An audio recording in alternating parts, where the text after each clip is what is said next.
Hello, everyone. It's Nancy coming to you on behalf of Unity El Paso to share the daily word for Saturday, September 19th.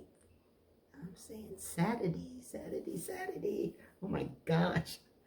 Another week has gone by. Woo! Flown by. The daily word is let go, let God. Let go, let God. Sometimes I don't want to do that, to be really honest, but if it gets really rough, I have to say, okay, Nancy, let go and let God. You can't do this. You can't fix this, okay? Let go and let God. Okay, affirmation. I let go and welcome the divine flow. I let go and welcome the divine flow. That's good.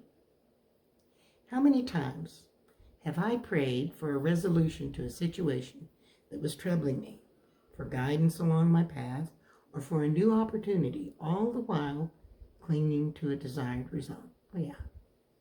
I always have my impression of what that desired result should be. Yeah. Needing situations to work out a certain way, or remaining fixed on the specific outcomes I want cuts me off from the divine flow of life that transcends the circumstances of my life and the limits of my imagination. I decide to let go and let God by releasing any rigid ideas that might impede the divine flow within me. I relax my tight grip on my needs and wants. I pray anew for the clarity to know what is mine to do and release the rest. As I let go and let God, I move toward greater life, love, and peace. It's true. Scripture comes to us from Proverbs 3:5, and it states, "Trust in the Lord with all your heart, and do not rely on your own insight." Yeah. God has really given me an attitude adjustment on several of those things. So, yeah. And I've been thinking about how I could share this with you. This is perfect. I go to Costco, and during this pandemic, their senior days are Tuesdays and Thursdays, first hour. Okay. So I get over there the day, and it's cold. I think it's 52 degrees. I'm in a short sleeve shirt, and I'm thinking, I don't need anything warm. Well, I put something on. I listened, and I put something on with sleeves. I go over there, and I think, what's happening, man? The parking lot is empty. Where are all those people that are usually in line 6 feet apart? I wouldn't have gone except that I needed to pick up a prescription. So I pull up. I'm masking up, getting out of my car, and this lady comes around. I saw her car pull around, and she comes and parks right beside me, rolls her window down, and says, "Ma'am, they can't open yet. There's some kind of a problem, some kind of a situation. They don't know when they're going to be open." And I said, "Oh, okay." And she's saying, "Well, wouldn't you know, this was the first day she'd gone to Costco in months. And wouldn't you know, that day they're not open." Okay. And so she lives a little further east than I do. And I said, "Well, you going to go home and then come back?" "No, I think I'll just stay here." And I said, "Yeah, I think I will too." So she's sitting in her car. I'm standing there leaning up against mine. And we're visiting, and other seniors are coming in, some of them limping in and helping one another. And so I try to stop them and tell them, "Save your steps, get back in your car.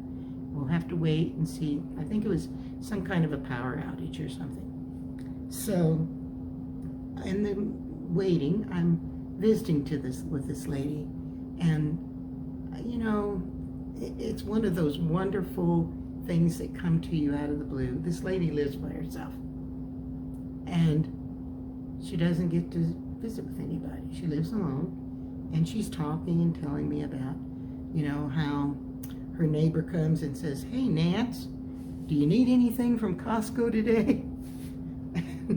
And she said, then I've given them money and a card to get what I need. And I said, "Oh, so is your name Nancy by any chance? She said, yes. I said, guess what my name is?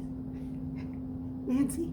Oh, and so I said, we don't see too many Nancys in this world anymore. I so enjoyed visiting with that lady, and she shared with me, you know, her biggest want in this time is to be able to go to Cracker Barrel and go inside and sit down and have a meal. A simple thing, just to do that one thing.